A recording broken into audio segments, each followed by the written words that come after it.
Hola, ¿qué tal? ¿Cómo les va? Bueno, nuevamente frente a ustedes presentando conferencias tributarias. Últimamente estamos los profesionales en ciencias económicas acostumbrados a este tipo de actividades que nos caen de un día para el otro con mucha sorpresa, por cierto, no tan agradables.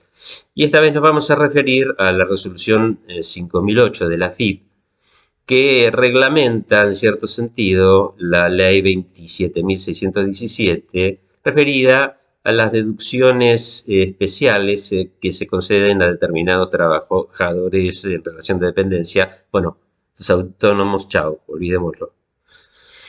La conferencia estará a cargo del distinguido profesor Darío Razmilovich, que es contador público, especialista en tributación de la Universidad de Buenos Aires, es titular del estudio Razmilovich, Forcada y Asociados, asesor tributario, profesor adjunto regular de Teoría y Técnica Impositiva 1 de la Facultad de Ciencias Económicas de la UBA, también es profesor de asignaturas de posgrado de la universidad, autor de libros, artículos, conferencias y un verdadero especialista en materia tributaria.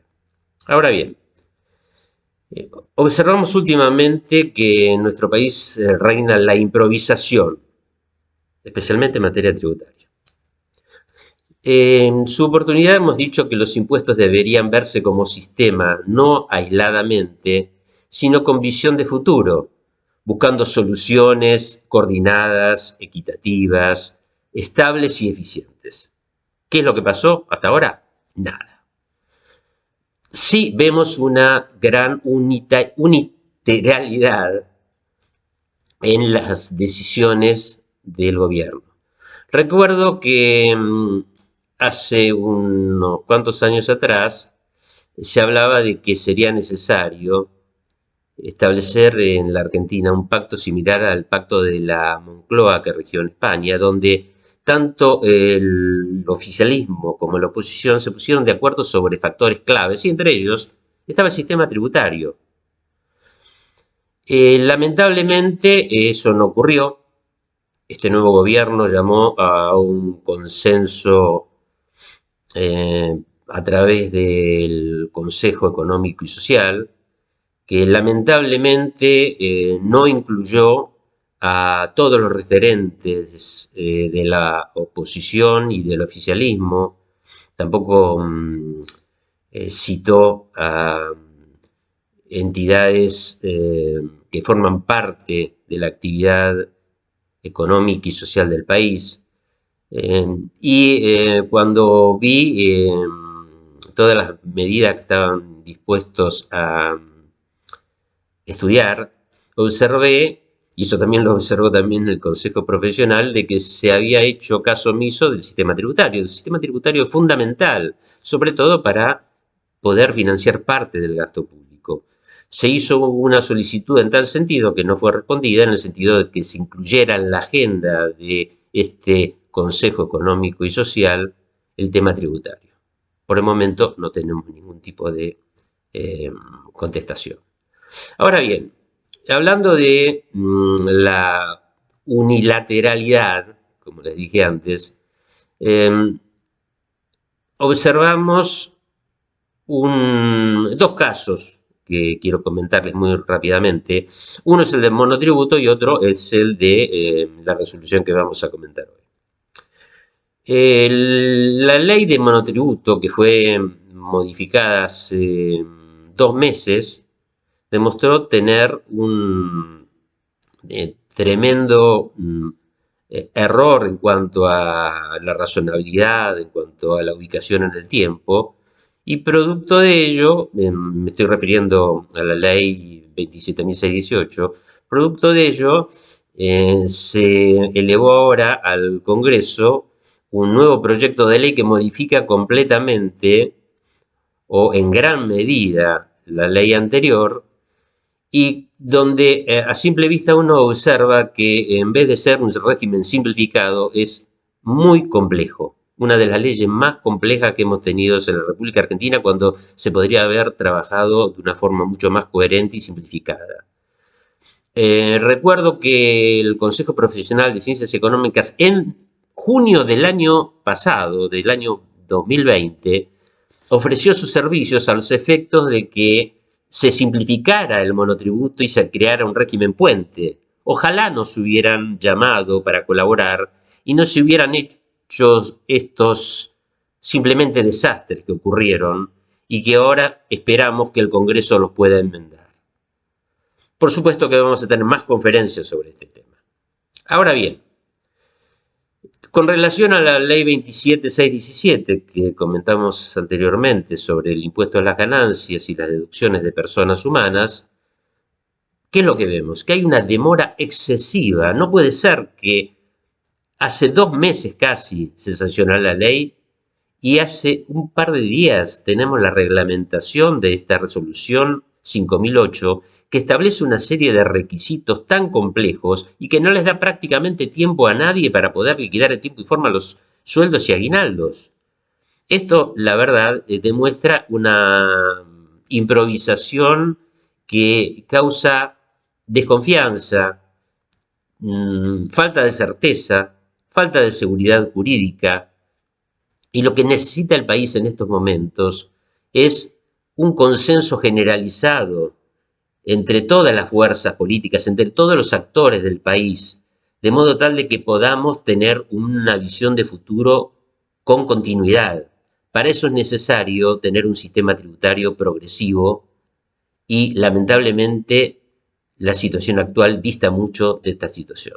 Bueno, no los aburro más con mi charla y los presento al doctor Darío Razmilovich, que va a brindar seguramente una brillante conferencia. Muchas gracias. Bueno, buen día, buenas tardes.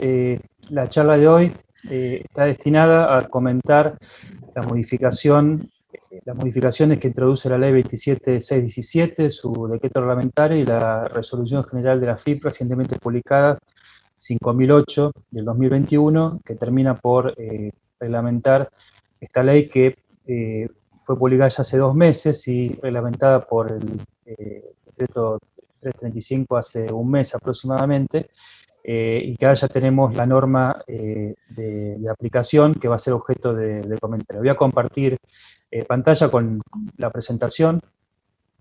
La idea es hacer un análisis completo de la norma y también concentrarnos en lo que a mi juicio le falta a la norma, aspectos que tienen que ver con el sistema de tributación de personas humanas, vinculado, digamos, con el carácter personal del impuesto especialmente, lo que tiene que ver con las deducciones personales, las llamadas deducciones personales. Y finalmente voy a cerrar con un par de casos de aplicación para tratar de graficar el procedimiento y el método de cálculo de las modificaciones que se introducen especialmente a partir de la creación de una deducción especial incrementada o también llamada deducción especial adicional. Y finalmente algunas conclusiones previo a darle la palabra a Ernesto Selder. Bueno, una de las principales modificaciones de esta ley es la incorporación de dos deducciones especiales nuevas, deducciones especiales adicionales. Una primera que es para remuneraciones o haberes brutos, excluido el SAC. En este caso se excluye a los fines de este cómputo el sueldo anual complementario, hasta 150.000 pesos mensuales. Esto se computa por cada mes liquidado o el promedio mensual acumulado, el menor. Con lo cual hay que ir mes por mes y determinar el menor de estos dos importes, que son importes mensuales, y tomar ese como el valor para comparar con el límite de 150.000 pesos. En los casos que el valor en cuestión sea igual o menor a 150.000 pesos, se anula la ganancia neta sujeta a impuestos, es decir, se la hace cero, y eso se computa finalmente como deducción especial. Es decir, es una deducción variable que va variando en función a la ganancia neta sujeto a impuesto antes de esta deducción. Y después tenemos otro párrafo que introduce una deducción especial adicional para sueldos, a remuneraciones o haberes brutos superiores a 150.000 pesos mensuales hasta 173.000 pesos mensuales, excluido también el SAC, y también por cada mes liquidado o promedio mensual acumulado el menor.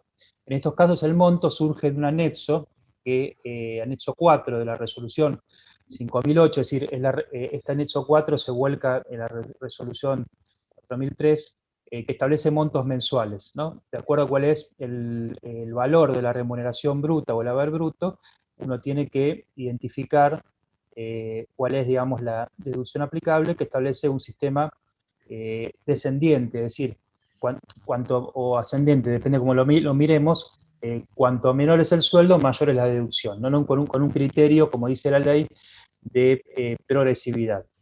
Este tema que es por cada mes liquidado o promedio mensual, y que esto se determina según anexo 4, son agregados que hace la resolución. Esto no surge de la ley, y surge de un criterio que lo plasma la resolución 5008. Otro de los aspectos que después vamos a adentrarnos, a analizar más en profundidad, esta deducción especial adicional. Otro de los aspectos que modifica la ley es algunas de las exenciones aplicables a cuarta categoría. Se establece una exención para el llamado bono de productividad, fallas de caja o concepto similar, ahora vamos a definirlo, para remuneraciones brutas, con la misma definición anterior, de remuneración o haber bruto, en este caso es promedio anual, no es promedio mensual, sino promedio anual, menor o igual a 300.000 pesos. Pero que aproximadamente en el 2021 es 667.071 pesos, es decir, un monto mensual un poco superior a 5.000 pesos. También se dispone la exención sobre los suplementos que establece la ley 19.101, artículo 57, y decretos que han reglamentado este artículo, que es la ley de personal militar, y también se dispone la exención sobre el SAC, el aguinaldo, sueldo anual complementario, para remuneraciones brutas menor o igual a 150.000 pesos, en este caso es promedio anual. Entonces, tenemos, por un lado, vinculado con la deducción especial, con la deducción especial adicional, tenemos que se computa en función a lo que la ley llama remuneración y o haber bruto mensual. Esto lo define la propia ley y también lo refuerza el decreto y la resolución, que establecen que es la suma de todos los importes que se perciban cualquiera sea su denominación, no debiéndose considerar únicamente el sueldo anual complementario que se adicione de conformidad a lo dispuesto en el párrafo siguiente. Bueno, esto es lo que surge de la ley. Es decir, cuando la norma se refiere a la suma de todos los importes, una primera pregunta, ¿no? ¿Quedan comprendidos los ingresos exentos? La verdad que debería haberlo aclarado. Tuvieron oportunidad en el decreto, en la resolución, la misma ley lo tendría que haber aclarado. Por ejemplo, las indemnizaciones por despido, el cobro de indemnizaciones por riesgo de trabajo, RT, reintegro de viáticos, que después vamos a ver en un ratito que también están exentos o son deducibles, con lo cual se neutraliza el efecto.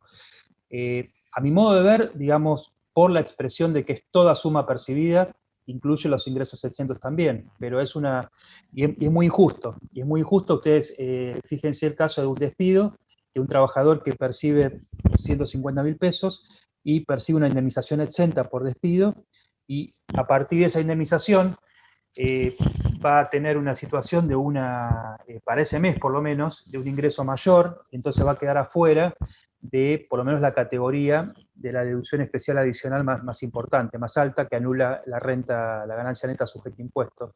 Quizás pueda pasar a la siguiente categoría o directamente no tenga derecho a esta deducción especial, como consecuencia de una indemnización por despido. La exención tiende a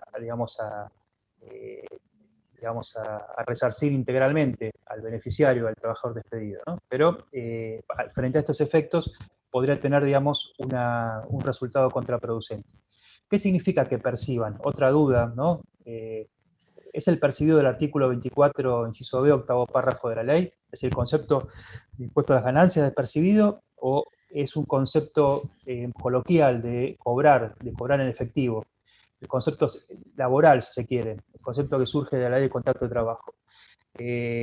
Por ejemplo, el caso de los adicionales de obra social o prepagas que abona el empleador a favor del empleado. Directamente no es que le transfiere la plata al empleado, sino que se lo transfiere a la obra social o a la prepaga. Eso que es un cobro en especie, y podría haber otros ejemplos.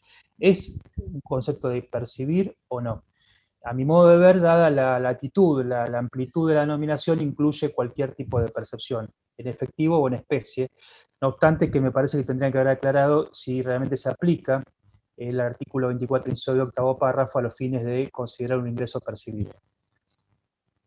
Luego tenemos esto respecto a la definición de remuneración bruta o haber bruto. Respecto al concepto de bono de productividad o fallos de caja, voy a leer textualmente lo que dice el decreto reglamentario, el decreto. Son los rubros, bonos de productividad son los rubros remuneratorios creados por convenciones colectivas o contrato individual condicionados al cumplimiento de pautas o metas objetivas de incremento de producción.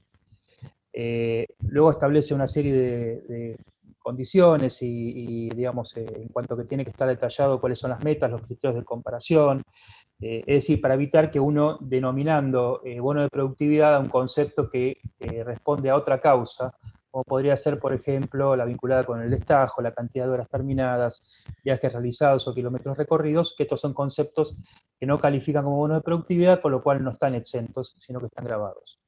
Y fallos de caja o fallas de caja son las sumas fijadas en compensación del riesgo de reposición por faltantes de dinero o demás valores abonados a cajeros, repartidores en efectivo o cualquier otra persona que tenga como función la de cobrar y o pagar dinero o demás valores. Estos conceptos muchas veces están identificados en los convenios o las convenciones colectivas de trabajo, pero este concepto abarca a todos los trabajadores, no solamente a los que están amparados en un convenio colectivo de trabajo. Entonces, sí hay que identificar estos conceptos correctamente en el recibo de sueldos y con un límite que decíamos antes, es el 40% de la ganancia no imponible. Otras modificaciones. Se modifican algunas deducciones personales.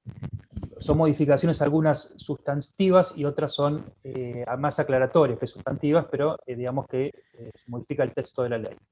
Dice que en el caso de las cargas de familia, el término cónyuge que establece la ley incluye a los integrantes de las uniones convivenciales inscriptas. Esto surge del artículo 509 del Código Civil y Comercial de la Nación y artículos siguientes. En la ley no establecía, digamos, este requisito de inscripción, pero sí lo establece el decreto, y que son, digamos, uniones convivenciales con la nueva ley de matrimonio igualitario y después la incorporación al Código Civil, en tanto se inscriban en el registro pertinente. A partir de ahí, los dos contrayentes son consideradas cónyuges a los fines de la ley de impuesto a las ganancias. En cuanto a la definición de hijos, que es otra de las cargas de familia, se incrementa el 100% la deducción en caso de hijos, hijas, hijastros o hijastras incapacitados para el trabajo, cualquiera sea su edad. Esto de cualquiera sea su edad es una aclaración que hace el decreto reglamentario. Y puede deducirlo el 50% cada progenitor o el 100% uno de ellos a opción de los progenitores. Esto es una aclaración que hace la resolución 5008. Obviamente que va a convenir que lo incorpore uno de los padres, digamos, en caso que tenga una tasa efectiva mayor, porque ahí la incidencia que va a tener esta deducción va a ser más importante a nivel global entre los dos padres, ¿no? Esto es una opción, de alguna manera, que se ejercería, me parece, solamente a partir de completar la declaración jurada por parte de los progenitores. En cuanto a la ganancia no imponible y la deducción especial común, no la que ya conocemos hasta ahora, tenemos, primero que se incorpora las deducciones especiales adicionales, ¿no? O incrementadas. Para sueldos brutos, como antes decíamos, menor o igual a 150.000 pesos mensual o menor a 173.000 pesos mensual, según corresponda a cada caso. Luego se dispone una modificación respecto a la deducción especial para jubilados. Esta es una deducción sustitutiva, es decir, optativa, en el caso de ser mayor, digamos que se aplica, de la ganancia no imponible y la deducción especial. La norma dice ahora que no se aplica a los jubilados que obtengan ingresos de otra naturaleza por montos anuales superiores. Antes no establecía esto de los montos anuales superiores a la ganancia no imponible, con lo cual es un agregado que ampara a aquellos jubilados que pueden tener un ingreso, por ejemplo, por alquileres de inmuebles o por otro tipo de rentas, por ejemplo, derivado de rentas financieras grabadas, en tanto el monto no supera anualmente la ganancia no imponible, que para el 2021 es 167.678 pesos, o que no sean contribuyentes, o que sean contribuyentes del impuesto sobre los bienes personales. Es decir, si el jubilado en cuestión es contribuyente de impuestos sobre los bienes personales, está excluido de esta norma, ¿no? Tienen que cumplirse las dos condiciones. Con que una de las dos, digamos, no se cumpla, entonces queda fuera.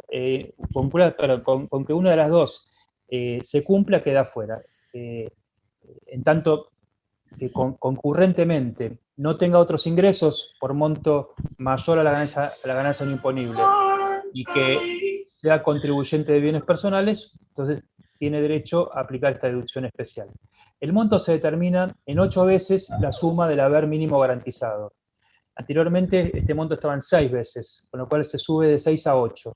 Este monto surge de la Ley de Jubilaciones y Pensiones, o sea, SIP actualmente, y que en la actualidad el monto anualizado está en 2.139.000 pesos, es decir, es más del doble de la deducción especial y la ganancia no imponible, con lo cual hoy en día le conviene al jubilado tomar esta deducción y no la deducción normal. El día de mañana, como van por caminos separados las actualizaciones, puede ser que cambie, digamos, la conveniencia.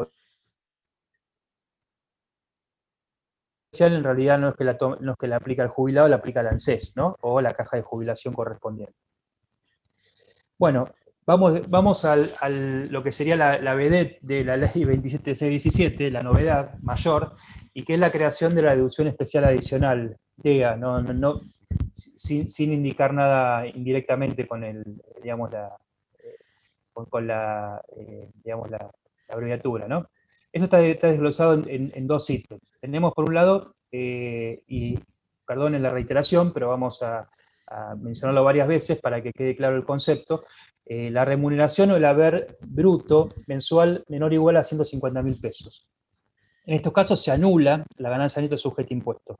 Eso significa que se hace cero la base imponible y eso hace que las retenciones que se hubieran practicado previamente son devueltas, objeto de devolución por el empleador. Luego vamos a ver qué pasa con el efecto acumulativo del año 2021, pues esto se aplica para el ejercicio o para el año fiscal 2021, y la ley establece cómo el empleador le va a devolver al empleado que está en esta categoría las retenciones que ya hubiera practicado por el resto de lo que lleva del año. Esta deducción se aplica por mes liquidado o promedio acumulado al menor, promedio acumulado del mes en que estamos liquidando. Esto es una novedad, porque las deducciones, como ustedes saben, deducciones personales son anuales y se van acumulando a lo largo del año fiscal y finalmente se terminan consolidando en la liquidación final, o la liquidación anual o la liquidación final, lo que corresponda. En este caso no, esta es una deducción mensual, no anual. Luego se va sumando el monto de la deducción a lo largo del año fiscal, pero no se van acumulando los importes, sino que se toma mes por mes. Luego en los casos prácticos va a quedar más clara la metodología. No se recalcula esto en la liquidación anual o final, es decir, un empleado que estaba cobrando 150.000 pesos y le suben el sueldo a 160.000, por el mes que liquidó por 150, esa deducción quedó en firme, es decir, no se recalcula en la liquidación anual o final, lo cual hace que evita ese problema que por inflación, por ejemplo, cuando hubiera un ajuste inflacionario a los sueldos, no lo perjudica a aquellos que se hayan beneficiado en meses anteriores cuando estaban bajo esta categoría.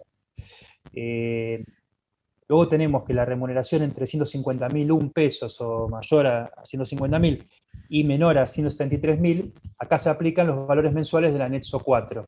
Son valores mensuales, no voy a reproducir la tabla, ustedes la van a ver en la resolución, pero establecen cada 100 pesos entre 150.100 y 173.000, empieza siendo algo cercano a 43.000 pesos, 150.100, algo de 43.000 pesos mensuales, y llega a cero cuando se hacen 173.000 pesos, ascendiendo de 100 en 100, ¿no? Es de alguna manera una progresión que estableció la AFIP para hacerlo gradual y progresiva, este beneficio.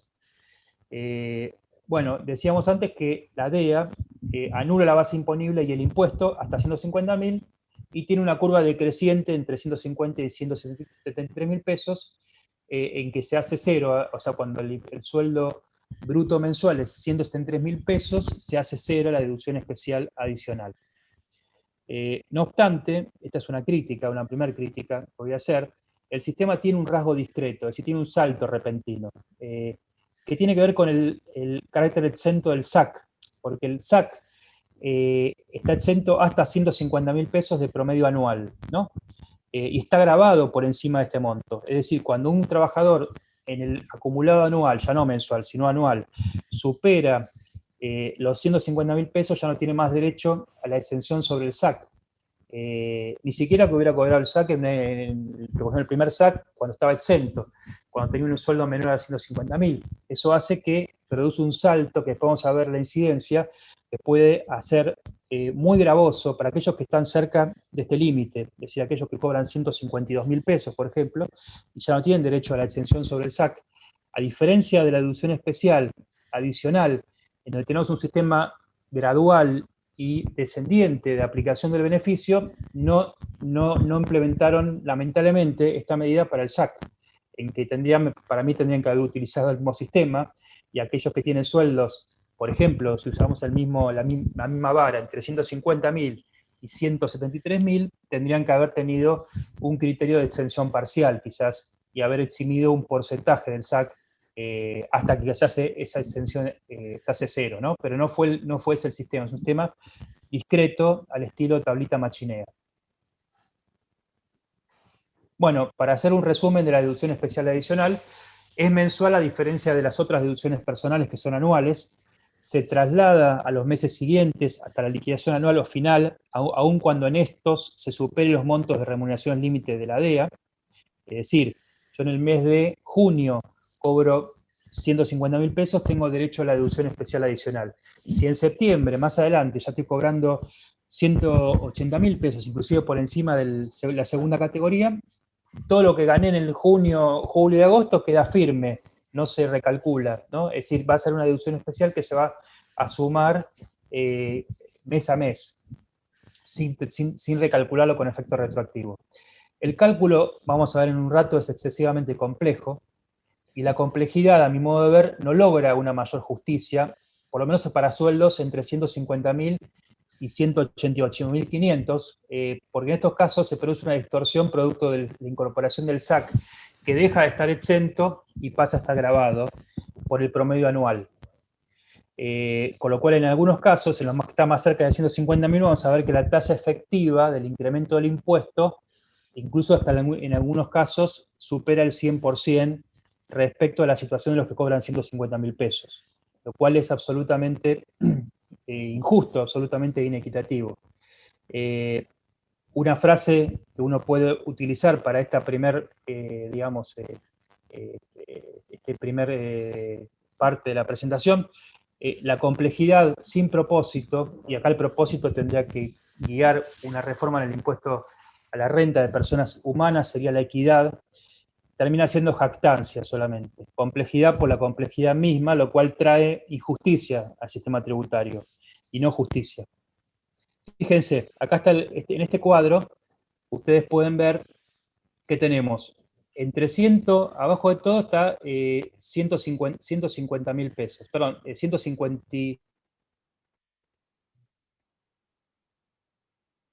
Vamos avanzando hasta llegar a 188.500, yo les decía que era el punto de equilibrio.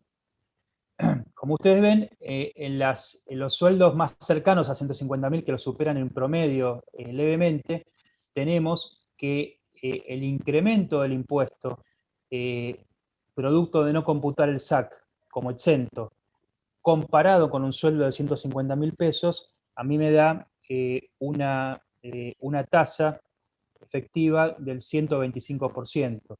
En 151.536 me da el 100%, ¿eso qué significa? Que todo el incremento salarial se lo lleva el impuesto, ¿no? Esto es a nivel mensual, ¿no? Esto lo pueden anualizar. Y luego tenemos todo lo que está marcado en amarillo, que es lo que está en rojo sería como la zona de la muerte. Después tenemos la zona de la injusticia, entre 152.000 y 180.000, en el cual la tasa efectiva de incremento del impuesto comparado con el que gana 150.000, respecto a la tasa efectiva que le es aplicable a ese sueldo para ese empleado, es superior. Así, por ejemplo, si nos vamos a 152.000, la tasa efectiva es 77%, mientras que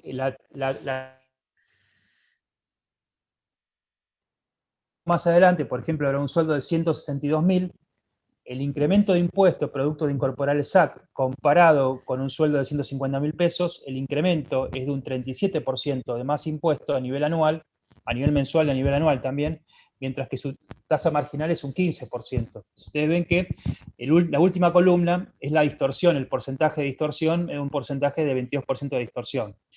Y si vamos a por ejemplo, en los sueldos más altos, en esta categoría 180.000, tenemos que la tasa efectiva, la tasa incremental es 34%, cuando la tasa marginal es de un 27% para este caso, con lo cual tengo una distorsión del 7%.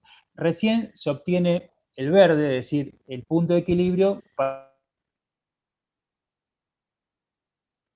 En esos casos es lo misma la tasa incremental que la tasa marginal, con lo cual ahí es neutro el sistema, no es perjudicial.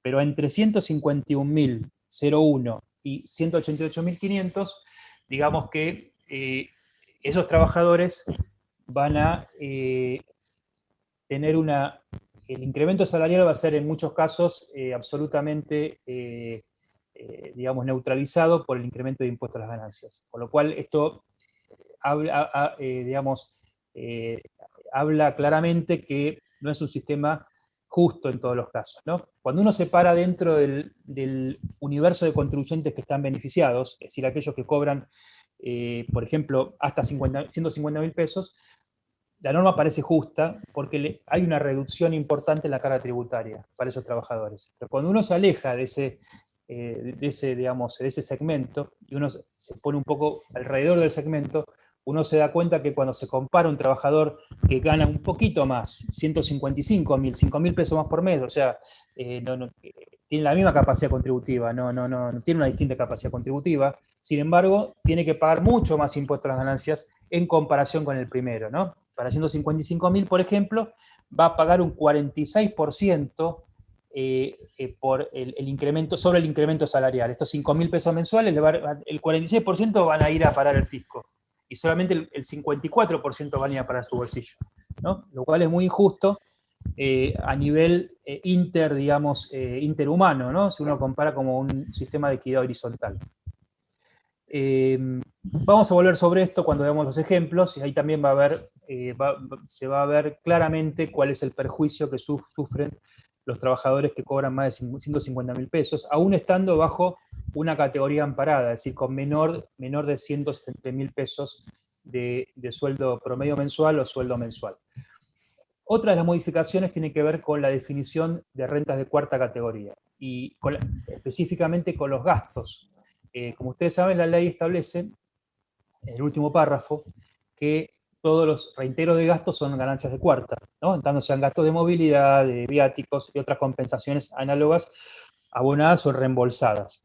Ahora bien, esta ley establece que en el caso que el reembolso o el gasto lo abone el empleador, en los importes que fije el convenio colectivo de trabajo, o en su defecto, los efectivamente liquidados en el recibo de sueldo, o la constancia que provee el empleador al empleado, y esta constancia obviamente que tiene que estar a disposición del fisco en caso de que haya una fiscalización, son consideradas deducibles, pero con un límite, hasta el 40% de la suma de la ganancia no imponible, que actualmente son 67.071 pesos anuales.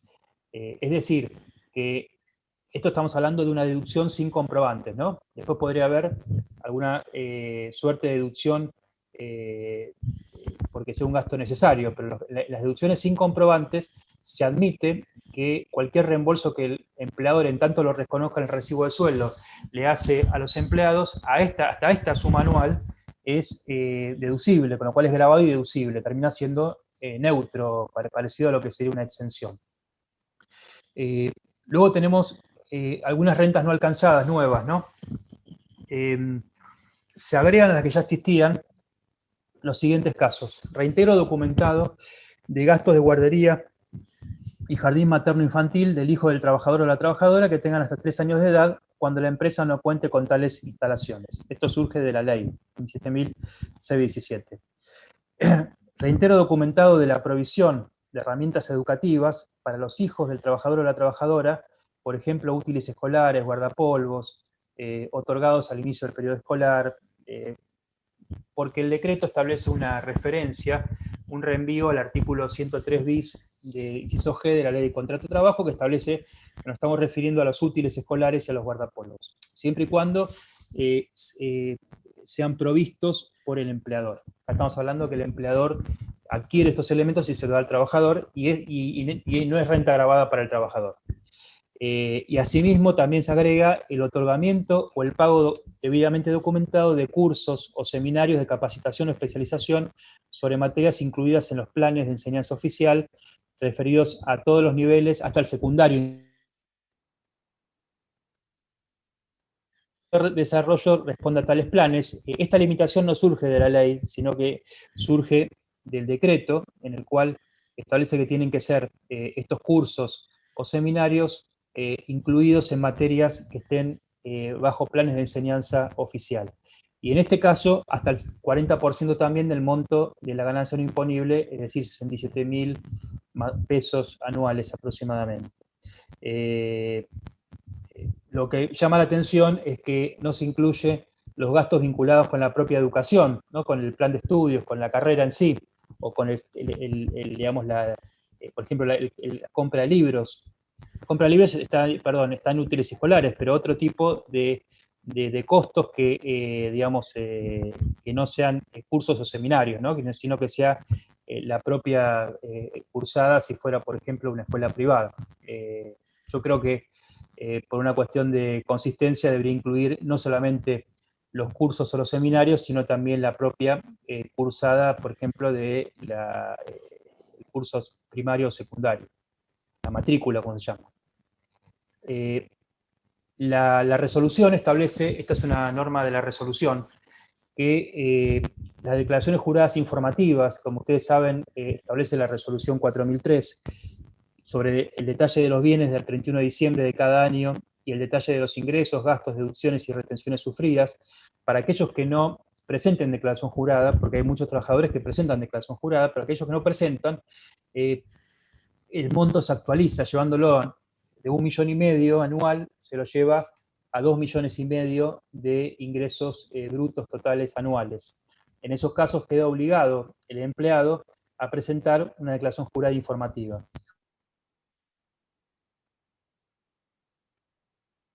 Solo para este año, no para los años subsiguientes, el 31 de julio del 2021. Es decir, se extiende el plazo que vencía, entiendo que el 30 de junio, se extiende un mes, se extiende hasta el 31 de julio la presentación de la declaración jurada informativa. Lo que falta. Esta segunda parte de la presentación, brevemente, voy a comentar algunas cuestiones que faltan, porque cuando uno decíamos recién, se focaliza y se para en el subsistema de los trabajadores que ganan hasta 150.000 pesos o hasta 173.000 pesos, bueno, parecería que la norma es justa porque deja de estar sujeto a impuesto a las ganancias.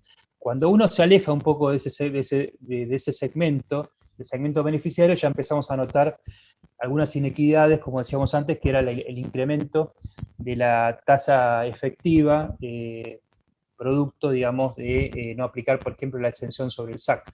Ahora, cuando nos alejamos más todavía y vemos todo el sistema tributario, vemos todo el sistema de impuesto a la renta de personas humanas, y ahí empiezan a aparecer otras falencias, otros baches y otras cuestiones que no han sido contempladas. Por ejemplo, la tributación conjunta por unidad familiar como opción, que en el derecho comparado existe en muchísimos países, en la mayoría yo diría, en que se da la opción de tributar como familia o por separado, y de hecho en Estados Unidos, por ejemplo, la inmensa mayoría de los contribuyentes declara en forma conjunta y no en forma separada, creo que el 93%, porque les conviene hacerlo así. Y aquellos que quieren mantener cuentas separadas y no quieren que el cónyuge se entere de lo que declara, ahí optan por la separación. Pero eso tiene que ver incluso con la política de familia de Argentina, donde se favorece la comunidad familiar y el régimen de comunidad familiar, del Código Civil,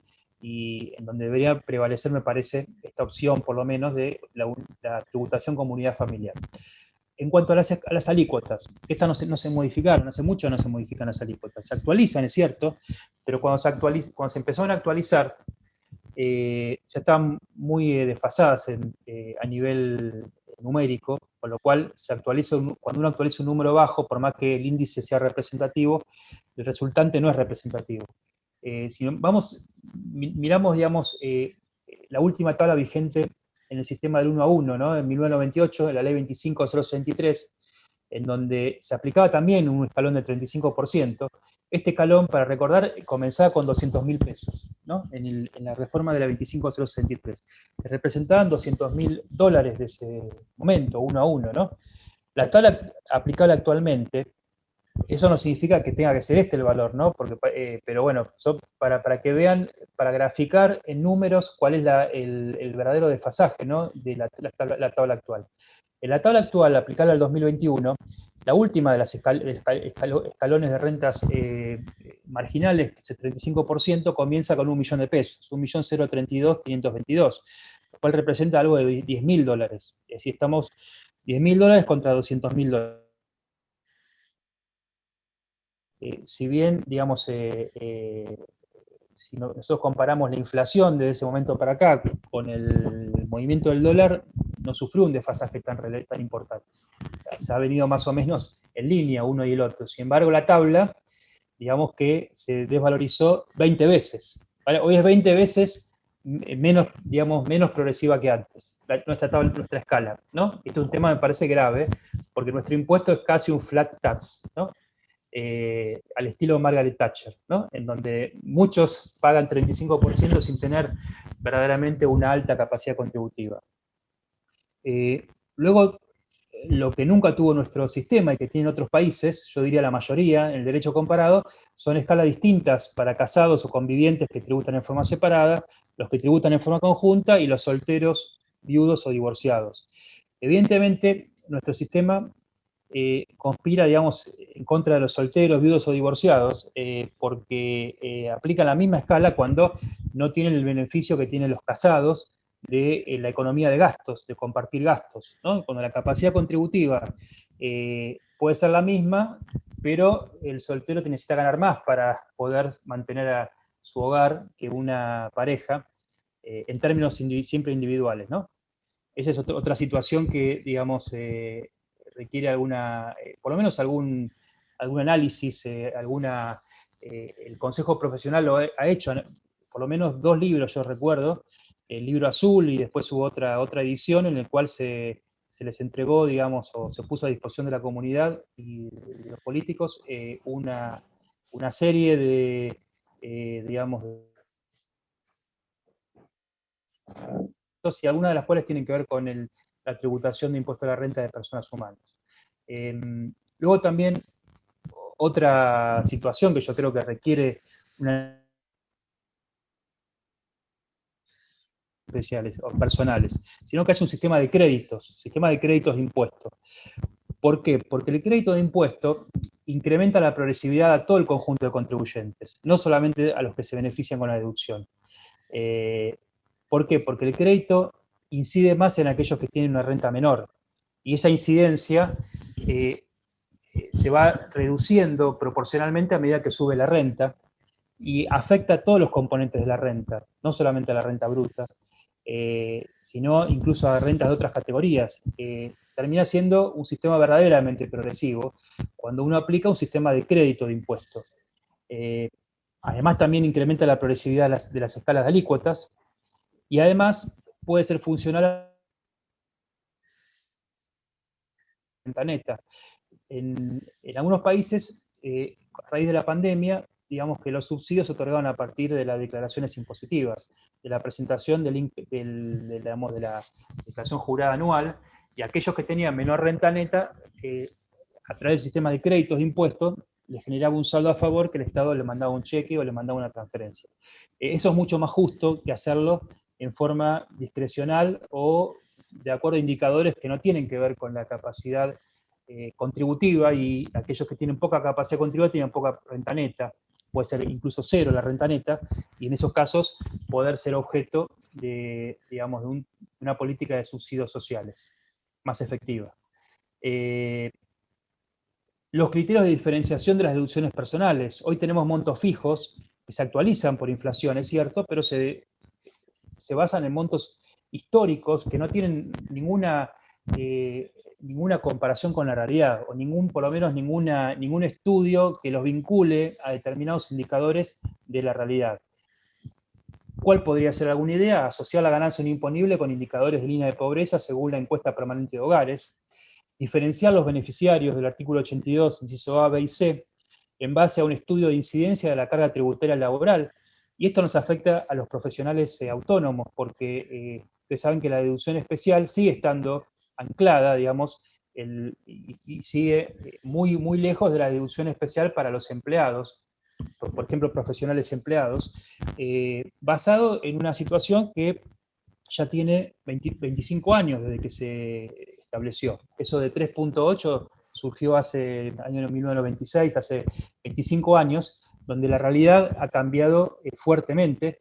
Y si uno analiza en los sectores de ingresos más bajos, más modestos, es donde se produce la mayor distorsión. Es decir, los profesionales autónomos que tienen ingresos más bajos están más discriminados que los profesionales que tienen ingresos más altos respecto a un empleado con el mismo ingreso. ¿Por qué? Porque la jubilación que paga autónomos no es 3.8 veces menor a la que paga el empleado a través de la retención del 11% sobre el sueldo. Entonces se produce una distorsión. Esto amerita un estudio especial de incidencia de la carga tributaria laboral, que es el justificativo de por qué se estableció la deducción especial incrementada. Respecto a las cargas de familia, yo creo que falta incluir o volver a incluir los ascendientes y otras cargas, especialmente padres, abuelos, donde realmente ahí hay verdaderos, socorro financiero, y donde se justifica que exista una deducción de una carga de familia de una persona que ya no está activa y no tiene ingresos porque es, jubilada, por ejemplo, ¿no?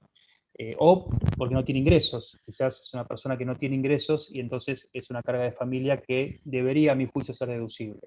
Y otra de las cosas que faltan, los gastos de educación. Nosotros que nos llenamos la boca, ¿no?, con la Ley Federal de Educación, y con que la educación es prioritaria y que no hay que perder ni un día de clases porque es el futuro de la patria, etc. Bueno, no damos ningún tipo de dispendio. La inmensa mayoría de los sistemas de impuesto a la renta en el mundo. No permitimos ninguna deducción por gastos de educación, ¿no? Sí tenemos el tema de los reintegros que decíamos antes, de útiles escolares, pero eso es solamente para empleados, no es para un autónomo. Y el autónomo tiene el mismo gasto de educación que el empleado, ¿no? Cuando el hijo va a la escuela.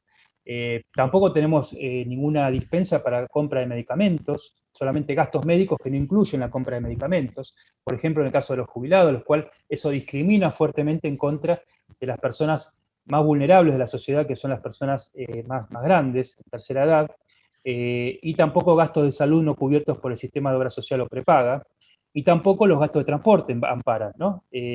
Salvo los viáticos para los trabajadores. Nuevamente hay una discriminación entre el empleado y el no empleado respecto a los gastos de transporte y la deducibilidad en un caso y en otro.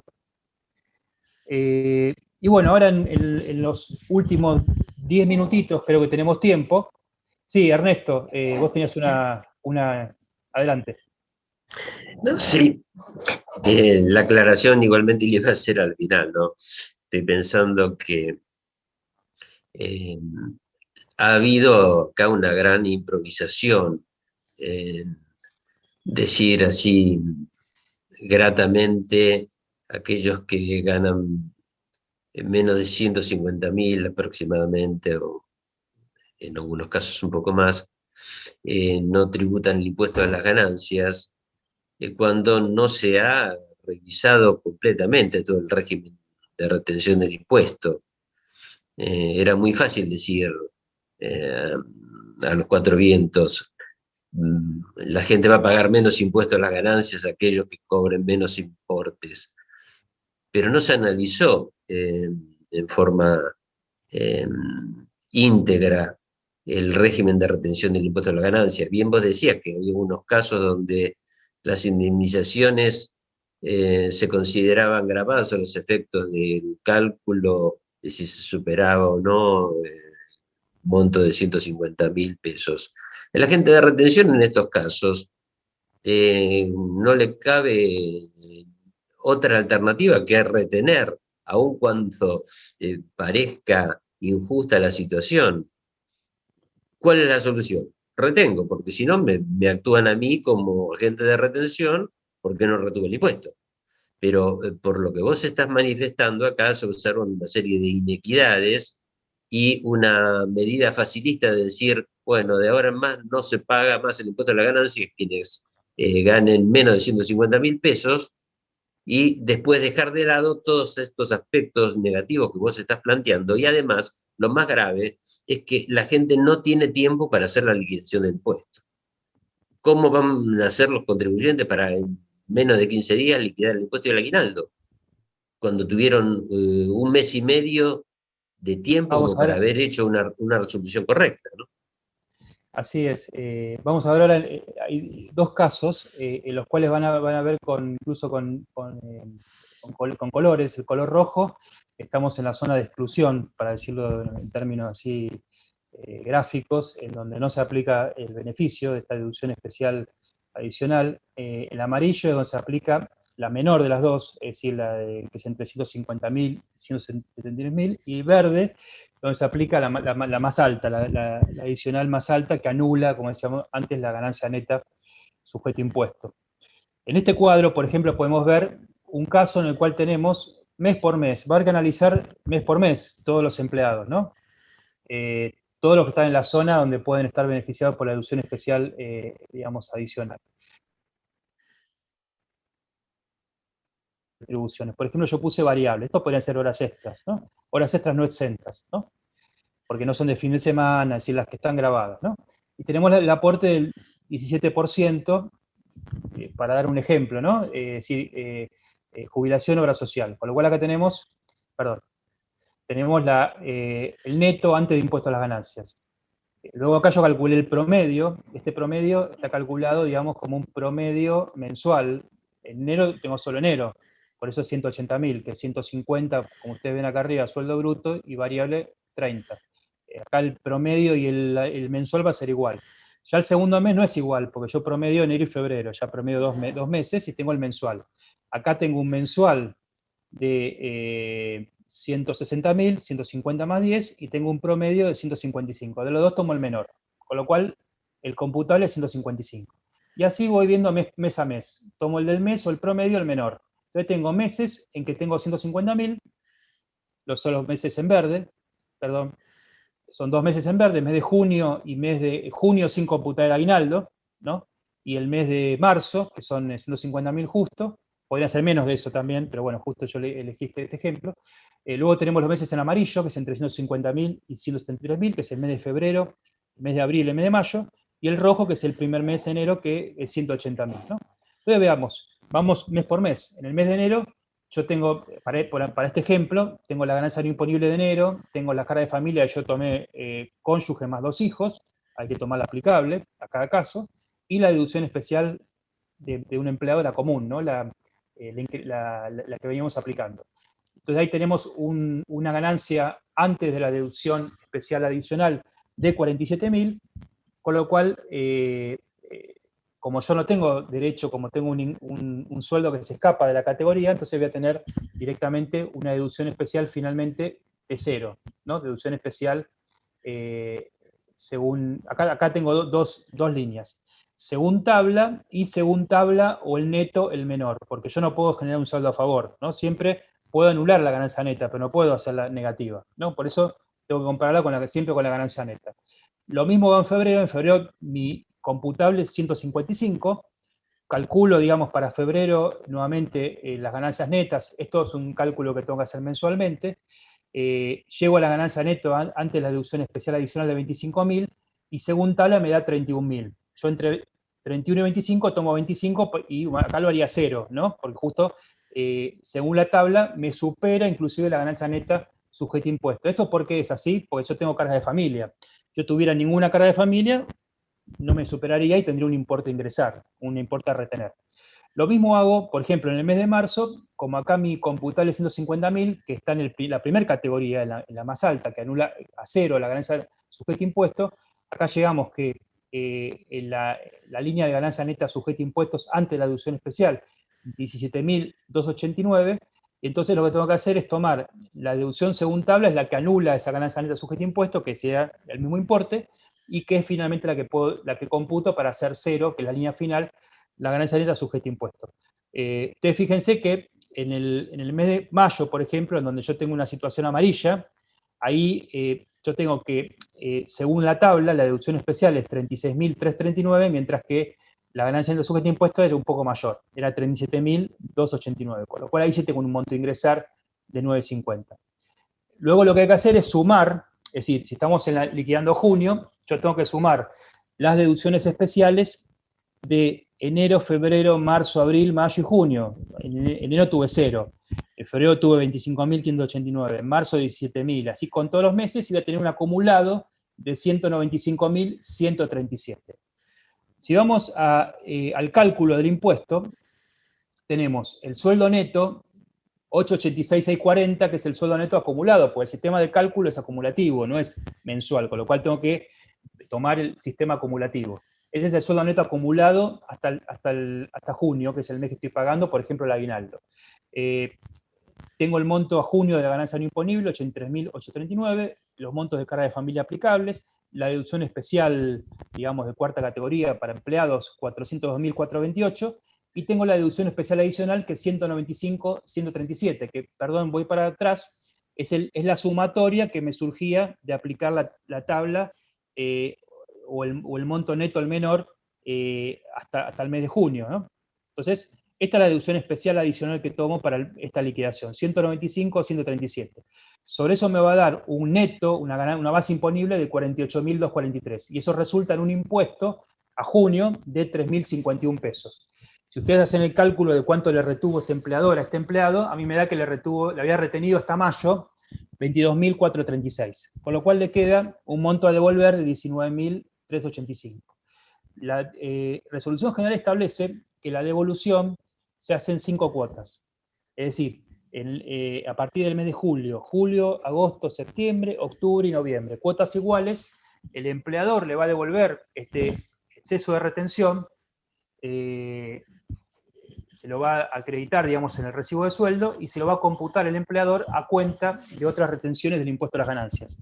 Si no obtuviera otras retenciones, entonces puede inclusive computarlo contra otras obligaciones, por ejemplo el IVA, inclusive dicen casos especiales hasta incluso la obligación como agente de retención de IVA, hasta también podría computarlo. Luego tenemos un segundo caso. La mecánica es la misma de la anterior, pero yo ahí me puse en la cota superior, me puse cerca de los 173.000 pesos, ¿no? No de la menor, sino de la mayor.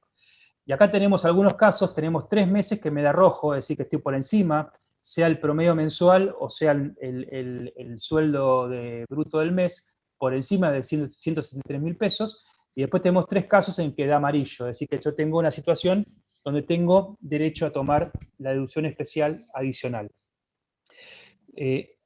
Si uno va a la tabla, para los sueldos que están más cerca de 173.000 pesos por mes, la deducción especial es muy chiquita, por esto que le decía que es decreciente, que empieza siendo 43.000 pesos y llega a ser 0 cuando tengo sueldos de 173.000 pesos. Entonces tenemos que, en el mes de febrero, por ejemplo, la deducción especial es 4.760, para el mes de mayo también es 4.760, pues el mismo importe que se resulta, y para el mes de junio, por ejemplo, es 3.160. Nuevamente, si sumamos todas las deducciones especiales adicionales, me da un total de 680 pesos.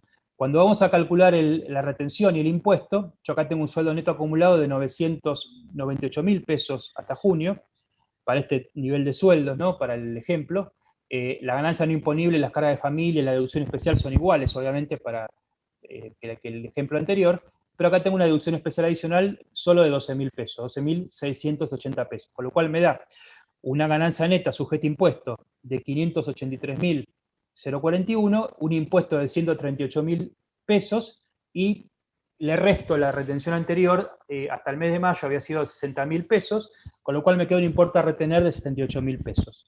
Si uno vuelve un poquito para atrás, uno se fija que esta persona en junio cobró 212.000 pesos, ¿no? Antes de impuesto a las ganancias, y que tuvo un aguinaldo de 85.000 pesos, medio aguinaldo, ¿no? 85.000, con lo cual el impuesto a las ganancias que le van a retener en junio a una persona que gana 170.000 pesos de sueldo bruto, estamos hablando de digamos, una persona de alta capacidad contributiva, se le va a retener el 92% del SAC. Es decir, el SAC va a ser SAC, para decirlo en términos, ¿no? Va a desaparecer prácticamente para esta persona. Por más que está dentro del segmento, ¿por qué? Porque está grabado el SAC. En vez de estar exento o estar exento una parte, está grabado porque cobra más de 150.000 pesos. Ahí ustedes ven claramente la distorsión. El 92% del SAC le queda al fisco. Fíjense qué buena noticia para esta persona, ¿no? Otra reflexión. El Estado cobra de contado, pero devuelve en cuotas, ¿no? A esta persona le va a cobrar 78.000 pesos de contado. No le da 5 meses para pagarlo. ¿Por qué? ¿Por qué el Estado no cobra en 5 cuotas? ¿Y por qué el Estado devuelve en 5 cuotas si ya tiene la plata? Yo creo que debería ser al revés. El Estado debería cobrar en 5 cuotas lo acumulado y devolver en un solo pago. Porque la plata, del ejemplo 1, ya está en las arcas públicas, ya se ingresó, son retenciones ingresadas ya. ¿Por qué hay que devolverlo en 5 cuotas? Yo nunca lo entendí eso. Bueno, habilitemos todas las obligaciones de las cuales se puede compensar, inclusive seguridad social, ¿no? Cualquier obligación mensual que tiene el empleador, el IVA, las retenciones de ganancias, las retenciones de IVA de corresponder, si paga impuestos internos, seguridad social, anticipo de impuestos a las ganancias, todas las obligaciones en las cuales ingresa. La resolución opta por el criterio inverso. El Estado cobra de contado, y esto se lo van a sacar del bolsillo del trabajador de 170.000 pesos, se lo sacan todo del SAC, le pulverizan el SAC, pero cuando hay que devolverlo, devuelven 5 cuotas el Estado. Es llamativo, es para pensar. Finalmente, ya para terminar, los últimos 5 minutos, tenemos un par de normas más en la resolución. En el caso de desvinculación laboral, dice que de haberse producido una retención en exceso, es decir, una persona que se los desvinculó antes de la vigencia de la resolución, es decir, en los primeros meses, lo cual debe haber muchos casos, ¿no? Teniendo en cuenta la situación de pandemia, a pesar de la doble indemnización, etcétera, debe haber muchos casos, y tiene que inscribirse el trabajador para computarse el saldo a favor. Fíjese la injusticia. ¿Por qué no se lo devolvemos este impuesto a este trabajador, al que se desvinculó? Alguien podrá decir porque el empleador ya no tiene más relación con el empleado y no tiene cómo devolverle el impuesto. Y bueno, demos una opción. El empleador que puede devolverle, acreditándose a una cuenta bancaria, que se pueda hacer trazable, demostrable, el empleador que puede devolvérselo, que se lo devuelva y que después se lo compute a cuenta de otras retenciones. ¿Por qué tenemos que obligar al pobre trabajador que encima fue despedido a inscribirse en el impuesto para computar un saldo a favor que no le va a poder seguramente absorber contra nada, porque salvo que pague bienes personales, no va a tener como, no creo que pida la devolución, ¿no? Porque la devolución va a tener para largo, ¿no? El sistema de devolución en Argentina. Con lo cual, esta es una norma muy criticable. Debería establecerse esto como medida de último, de default, ¿no? De defecto. En el caso que el trabajador no pueda, digamos, hacerse de los fondos y que tenga que inscribirse en el impuesto para computarse el saldo a favor. Y finalmente hay una cláusula antielusiva, pero que de alguna manera no se muestra como tal. No aparece como tal, pero es una cláusula antielusiva. lo que dice es que el esquema de determinación de la retención del impuesto a las ganancias que se contempla en la presente resolución, estoy leyendo textual lo que dice, ¿no? El artículo 2, primer párrafo, toma en consideración las variaciones normales y habituales que puedan sufrir las remuneraciones a breve brutos por motivos estacionales, mayor demanda de trabajadores, negociaciones. Lo que me está diciendo es que si el empleador hace a través de desfasajes en sueldos que suben y bajan, para beneficiar al empleado, el empleador es responsable, inclusive en materia sancionatoria, ¿no? En donde lo que hay que tomar es siempre variaciones normales y habituales que no define cuándo una variación es normal y cuándo una variación es habitual. Por ejemplo, cuando hay materia de horas extras y otras retribuciones variables, en donde pueden, al margen de la estacionalidad, puede haber variaciones que sean azarosas o que no puedan ser explicables con motivos concretos y objetivos. Como conclusiones, la nueva deducción especial, DEA, es de alcance mensual. Se introduce un factor extraño a nuestro sistema anual de impuesto a las ganancias. Se aplican nuevas exenciones. Se aplican nuevas deducciones generales o gastos computables. Se modifica el umbral de ingresos para la declaración jurada informativa anual. Este es un poco el ámbito de la reforma de la ley 27617, decreto 335 de 2021 y resolución 5008 de 2021 de la FIP. Para hacer una primera evaluación, si nos paramos adentro de la norma, es decir, los sujetos amparados por los beneficios, la misma luce justa y equitativa. Uno dice, un tipo que le retenían impuestos y que tiene un sueldo que apenas le alcanza para llegar a fin de mes, ahora le dejaron de retener. La norma es justa, la norma es equitativa. Si nos paramos un poquito afuera de la norma, sujetos no amparados por los beneficios, o inclusive los amparados por el beneficio menor y no por el beneficio mayor, la norma es injusta e inequitativa.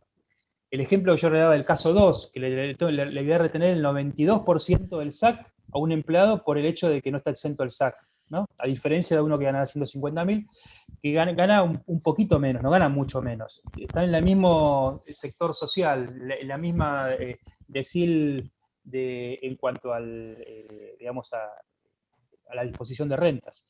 Si observamos el contexto de la norma, se ha perdido otra oportunidad de reformar el sistema para dotarlo de equidad. Yo le cité 10 medidas que para mí son necesarias, puede haber más medidas seguramente, pero de esto no se habla, de alguna manera no se abre el debate y la discusión, especialmente con entidades como el Consejo Profesional que pueden aportar ideas absolutamente desinteresadas e útiles para realmente reforzar la equidad del sistema del impuesto a la renta, que es el impuesto equitativo por excelencia en el mundo, ¿no? Y finalmente, si observamos la instrumentación de la norma, la 5008, es extremadamente compleja, sin derivarse de ello los beneficios inherentes a la complejidad. El mundo económico es complejo, el mundo actual es muy complejo, el impuesto a la renta es hiper complejo, ¿no? Albert Einstein decía que él no entiende el impuesto a la renta, ¿no? ¿Qué nos queda al común de los mortales, ¿no? Si Einstein no entendía el impuesto a la renta. Es complejo. Para hacerlo equitativo tiene que ser complejo, porque si no, no diferencio situaciones distintas. No hago el impuesto personal, no lo hago progresivo, y lo hago global. Para hacerlo realmente personal, global y progresivo, tengo que complejizarlo. Pero complejizarlo no por la propia complejidad, sino complejizarlo para hacerlo equitativo. Si yo lo complejizo por la propia complejidad, termina siendo un acto de jactancia solamente. Y es la complejidad por la complejidad misma, y es de alguna manera lo que nos complica la vida a los contadores sin un beneficio para la sociedad. Y ahora le dejo la palabra a Ernesto para hacer el cierre de la jornada. Bueno, muchísimas gracias, Darío. Tu explicación fue excelente. Por momentos casi me dan ganas de llorar viendo la injusticia de una norma que pretendía en su momento ser simpática.